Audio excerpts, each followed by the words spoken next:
Well, we are all awaiting the new year, the new calendar year, and eventually the new financial year. But there is some troubling news for us employees because, yes, believe it or not, but our take-home salary, our in-hand salary could actually reduce starting the 1st of April, starting the new financial year.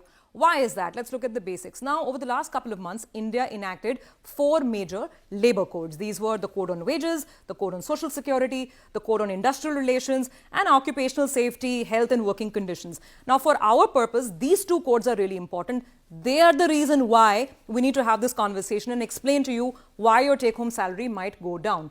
Now, the Code on Wages is making certain changes to the definition of basic pay, the wage itself, when it comes to the calculation of PF and gratuity.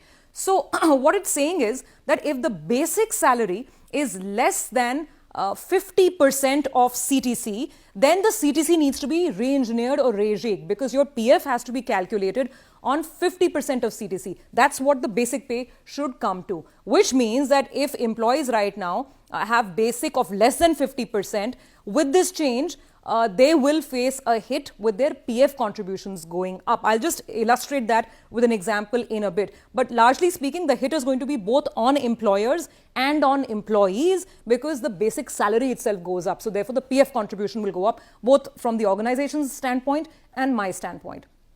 Let's now look at what the structures are currently. The current wage code clearly defines what wages will be. So, of course, it has the basic pay. It has a DNS allowance that some companies have, some don't.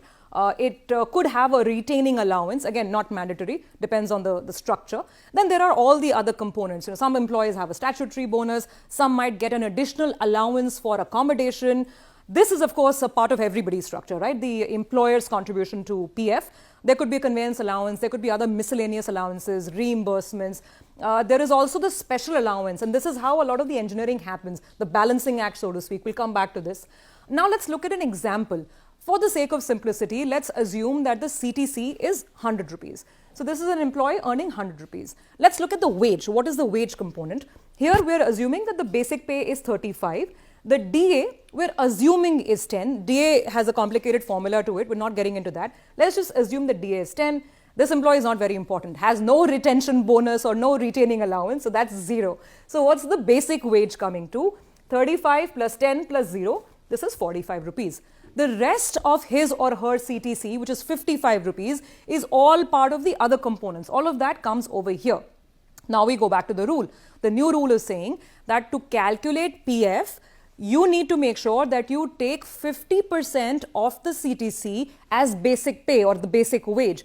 Right now, 50% of CTC is 50 rupees, but we are at 45 in this example. So we need to meet that 5 rupees shortfall. The company is not going to pay anything additional. It needs to just re-engineer and move 5 rupees from other components to the basic category.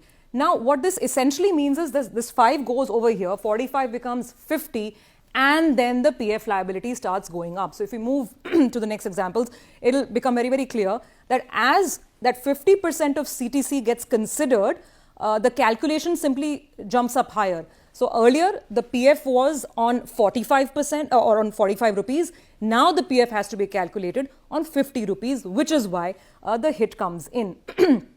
This is, of course, going to impact not just the employee, but the employer as well. We look at gratuity. Gratuity is the other big component that's coming in. Now, this is the formula for gratuity. Again, since the definition of basic plus DA itself is moving up, from 45 it goes up to 50 in our example, the gratuity payout also goes up. And this is a hit for a lot of organizations. In fact, lots of HR departments are now looking at this higher liability and how to deal with it. A side rule to keep in mind here, there is a 20 lakh rupee gratuity cap as per the Act. So at least that much must be paid out. Above that, the company may or may not pay. If the company chooses to pay, then it will be taxable. Up to 20 lakhs of gratuity is tax-free. Anything above that becomes taxable. It's the company's choice whether it wants to pay more or not pay more. Now, this is on the calculation of gratuity. The other important aspect is what the Social Security Code says on gratuity. And that's pretty good news for employees working on contract. Because now these contractual employees are entitled to gratuity even if they have not completed 5 years in continuous service. Remember, that's what's applicable to permanent employees, right? That you need to be in service for 5 years. But here they're saying even if a contractual employee hasn't completed 5 years, pro rata basis, he or she will get gratuity. Because of this, the Social Security Code says that the companies must actually start thinking of insurance. A gratuity liability could really balloon. So companies must get insurance. It's not clear how much yet. Those are the grey areas that are being worked out. Short point, we really need to watch out for the communication coming in from our HR departments, because